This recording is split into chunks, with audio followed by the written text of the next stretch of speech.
I'm determined to transform this used and abused $1,000 Honda Grom into a street-worthy motorcycle that looks and performs awesome. In the previous episodes, we focused on making this Grom street-worthy by fixing a lot of broken parts, janky modifications, and of course, just cleaning it. The Grom is now running better and looking better, but we're still just getting started. And today, it's time for our first real ride. Alright guys, and welcome back to a continuation of our $1,000 Honda Grom build series, where we continue to repair, restore, and transform this bike into something yet to be determined. Now, if you're seeing this video for the first time or haven't seen any of the other videos, I recommend checking that out. As the first video, we go over the general introduction, everything wrong with the bike, along with some first initial repairs. The second video is actually a deep clean of, well, most of the bike and the first install of the mods like the exhaust as well as the intake. But where we last left off, we installed the mods but couldn't really take the bike out due to weather, so I pulled the ECU and sent that off to CJR Performance to have them do the custom tune. And now it's all coming together where we get to take this thing out for its first ride with its first initial fixes along with the mods, now with a tune to ideally have this thing running right. So with that said, let's go ahead and check out the ECU that we got from CJR Performance and then get this thing on the bike and of course go and take it for a ride. And here it is, our custom tuned Honda Grom ECU by CJR Performance with some extra stickers included, which is pretty cool. So a little bit of backstory here about CJR and Cameron, which obviously stands for the C. So Cameron is the person who actually tuned my very first Honda Grom. And honestly, that was like the best thing I ever did. So how this works is you take your ECU, which obviously you just remove over here on, this side right here. It's very simple, takes about 5 minutes to do. You pull the ECU, obviously after unplugging the battery, and then you literally pack this thing up and ship it off to Cameron. So Cameron actually tunes a ton of different bikes and has like a full like dyno tuning center with a ton of different stuff, but he actually specializes in mini moto and has done a ton of mini moto racing in the past. So he knows these bikes extremely well. So you can actually send your ECU for really any of the Groms to him and he will get you right as long as you tell him which mods you have. Now with my first Grom, I referred to that tune as the God tune, as that bike was just absolutely beastly and was able to keep up with a lot of the big bore bikes. I don't know what Cameron did or what he does to make him like that, but the thing absolutely ripped, so I cannot wait to get this thing on here to see how this performs. Now, as far as specs go, this obviously has now the Chimera intake that we installed, as well as the Chimera header pipe, and of course the Yoshimura RS9 muffler. So Cameron will go in and compensate for all of that, add the proper fueling, and honestly, he does some other changes to increase the rev limiter and some other things, which I'll probably have to chime in down below in the comments. But he's just amazing at what he does. I highly recommend his tunes, and I'll leave his link down here in the description below. So enough talking, let's get this thing on and go take it for a rip.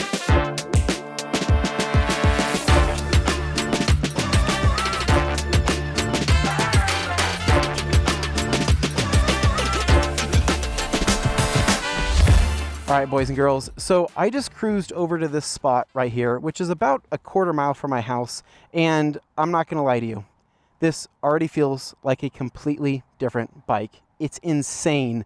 The throttle response is perfect. It's crispy. It's amazing. It used to just bog out whenever I'd give it gas. Not anymore. It is so snappy. It feels absolutely perfect.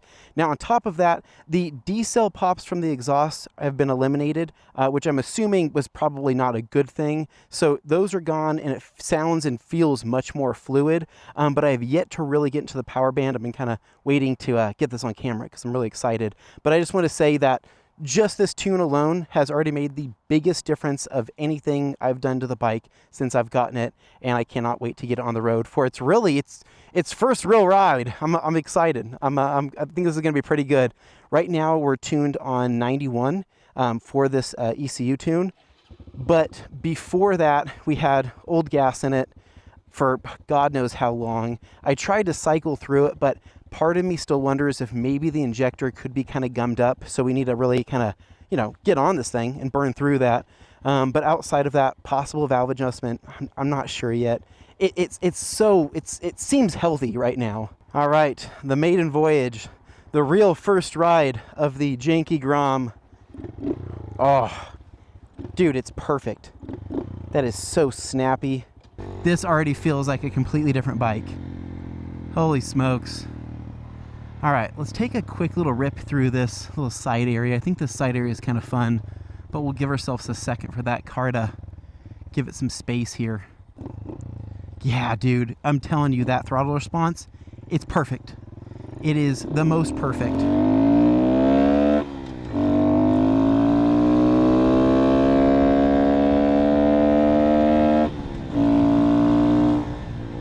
Oh yeah, baby. We are so freaking back. This thing is ripping. Yes! This is feeling like a new motorcycle, man. No way. Cameron, you did it, man. You put some sauce on this thing. I really want to see what kind of sauce you put on this once we do a little quick top speed run. Go back through this way. 10,000 RPM redline. That's super nice. Super, super nice.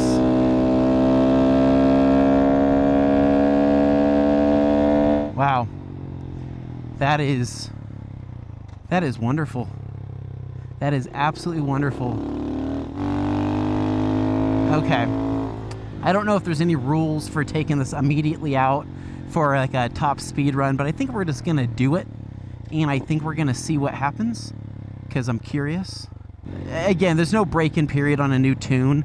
I mean, if there's a new motor, then some people believe, yeah, there's a break-in period for certain things, but my belief is that if you buy an OG Grom, one of these, 2014, 2015, that these things were all built on Wednesdays, and they are indestructible.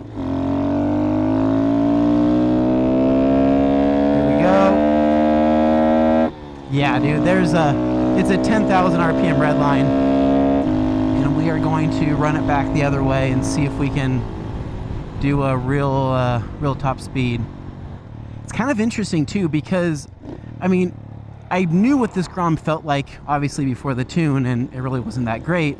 But I'm really more so comparing it to my 235cc Grom, and that bike is pretty wild. In terms of the power, the torque is very nice on it as well, but there is this kind of level of it being too much, if it makes sense. Like, it is fun, but there is almost like a level of rideability that you lose when you do a big bore or you do a swap or something like that, because then the bike just doesn't feel very balanced, whereas with the 125 and a tune on this, I think it still feels like extremely balanced. Quick little merge session.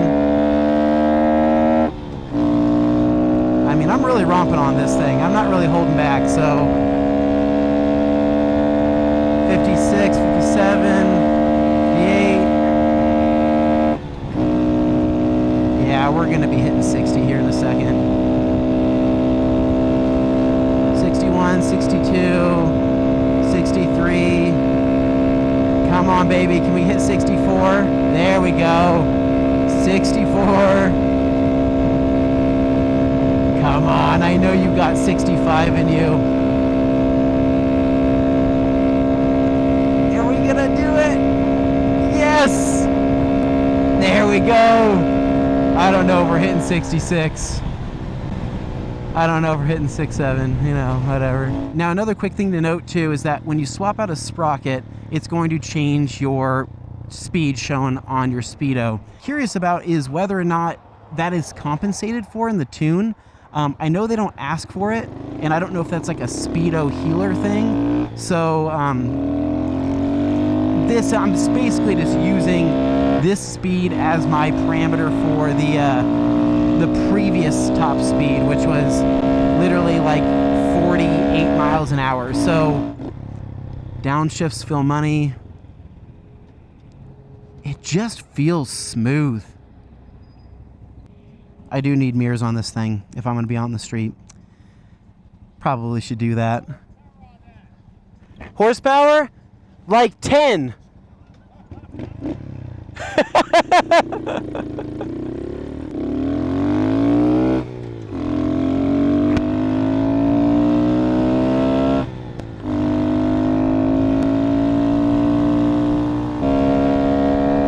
This thing's feeling so good right now. I'm not gonna lie. I keep saying that, but Cameron put some sauce on this, dude. Because I would argue to say that this is feeling better out of the box than my previous Grom did with his tune. But I mean, at the same time, it's also been like six years difference, and he's probably gotten significantly better at tuning, especially with how much his business has expanded. So I've never been back here. I don't even know where I'm going, to be honest. But this is very pretty. What? Where am I? And I'm hoping there's no speed bumps coming around this corner, because I don't know where I'm at. Oh, there's like a reservoir thing.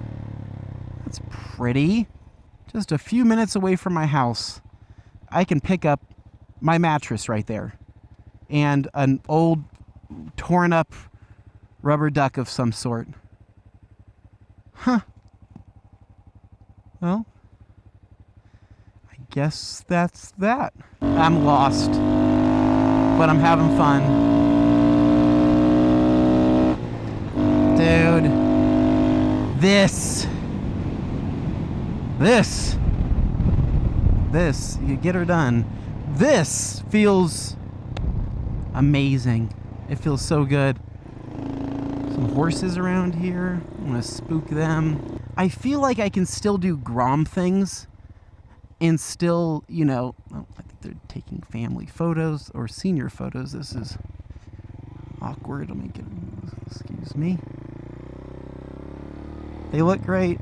But I feel like right now I'm able to really enjoy the bike and do Grom things, which is, I mean, really, this is half the fun in owning a Grom in the first place, is doing Grom stuff.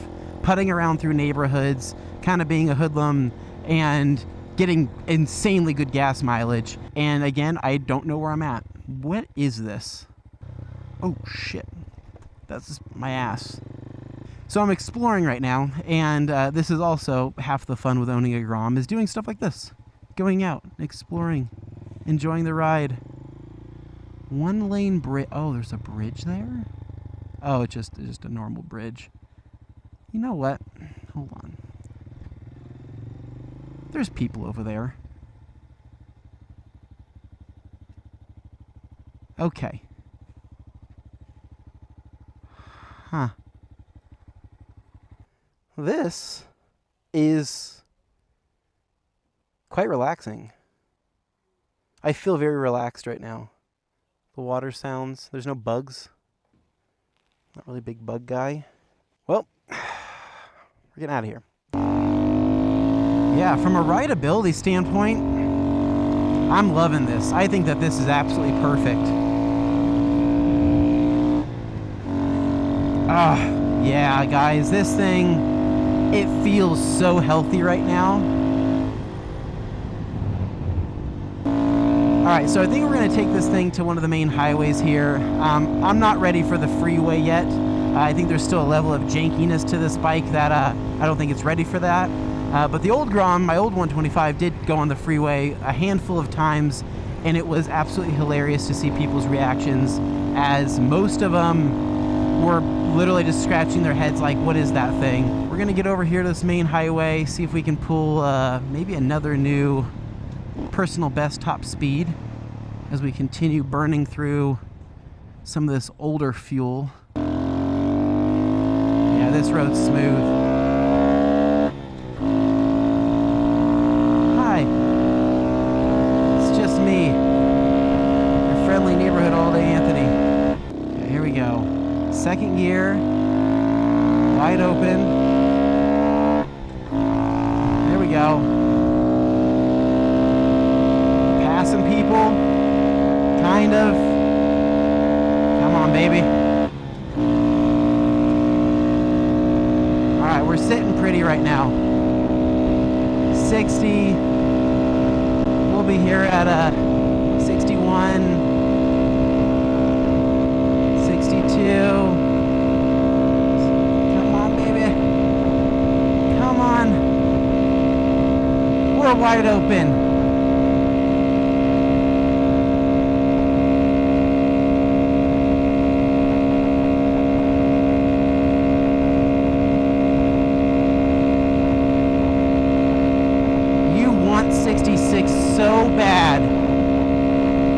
done it.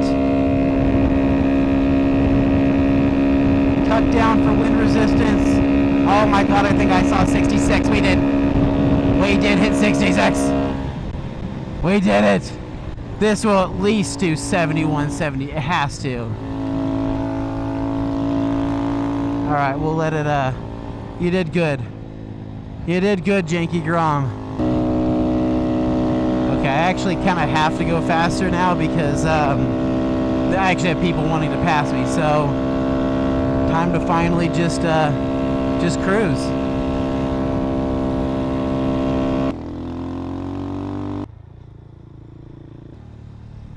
I want to give this thing a rest. We've been ripping it hard. That seat, it's actually not bad. I mean, it's the stock cushion, and I don't really mind it. I think it's the grippiness, because what it's doing is it's like grabbing me and like it's kind of yanking. It's things are riding up that really shouldn't be. You know what I mean? Ooh, look at the header. The header's finally starting to get all nice and kind of goldish. Built on a Wednesday, I'm telling you. Built on a Wednesday. OGs. These Groms are built different. Nothing against the SFs, nothing against the new ones, but the OGs are built different. All right, so I'm going to deem this a successful first ride of the janky $1,000 Honda Grom. This is, again, best case scenario of how this Grom could be running right now, especially after the mods and after the tune, and still with some jankiness left that we have to address. This is just amazing. So I do want to give a huge shout out to Cameron over at CJR Performance for getting the tune done here on the Grom. Check out their website. Again, I'll put the link down in the description. The ECU tunes are very affordable. Don't freak out. They're not expensive. So all you have to do is just take your ECU off and ship it to them. That's probably the longest part, but they get it back relatively quick, and you'll be back to riding with a much better performing Honda Grom. Now, from here on out, the upcoming videos are going to start getting pretty freaking crazy. I have about 1, 2, 3, 4, 5, 6-ish boxes of brand new parts for this bike. OEM, OEM Plus, aftermarket, everything. So this bike really is going to get a full freaking transformation. We had to make sure that it was running right. We had to make sure it was safe, and I think we've addressed pretty much all those issues, and from here on out we're going to be able to make upgrades where this bike is really going to continue to get better and better, and I'm like so freaking pumped. My mouth is watering. So with that said, do not go anywhere, because in the upcoming videos we have parts, and then we also have to disassemble this bike completely again, and then get everything off for paint, powder coating. So what I'm trying to say is that you don't want to miss this. If you like the series and you're enjoying the Grom content, please make sure to give me a big thumbs up, subscribe down below for more, and I'll catch you guys in the next one. It's ALLDAYANTHONY. Peace.